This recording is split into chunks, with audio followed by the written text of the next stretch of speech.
Mainit ang pinag-uusapan ngayon ng pagpasok ni Sue Ramirez sa proyektong Sigabo kasama sina Coco Martin at Julia Montes. Dahil dito, lalong tumibay ang espekulasyon na hindi na raw tuluyang matutuloy ang TV adaptation ng pelikulang The Kingdom na sana'y susunod na malaking proyekto ng ilang kilalang bituin. Ang The Kingdom ay sequel ng 2024 entry sa Metro Manila Film Festival.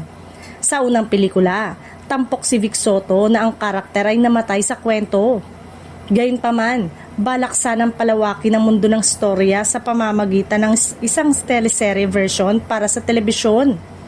Sa planong TV adaptation, nakatakda sanang magbalik sina Piolo Pascual bilang Solo, Christine Reyes bilang Matimyas at si Sue bilang Lakambini Luwalhati.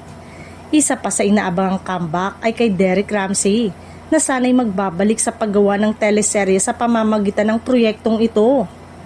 Ngunit ayon sa naunang naisulat ng showbiz columnist, hindi na nga raw ito matutuloy dahil sa laki ng budget na kakailanganin.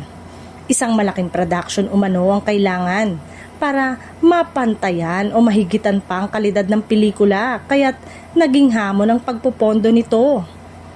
Dahil hindi pa naman nasisimula ng aktual na taping o pre-production, mas naging madali raw para sa mga nasa likod ng proyekto na ipahinto ito. Iba ito sa sitwasyon ng pelikulang A Secret in Prague, na kahit may mga balakid ay itinuloy dahil nakabook na ang mga kinakailangang detalye para sa shooting ng Prague. Sa ngayon, wala pang opisyal na pahayag mula sa kampo ng mga artista o producer, ngunit tila malinaw na mas uunahin muna ng ilan ang kanika nilang mga bagong proyekto gaya ng Sigabo.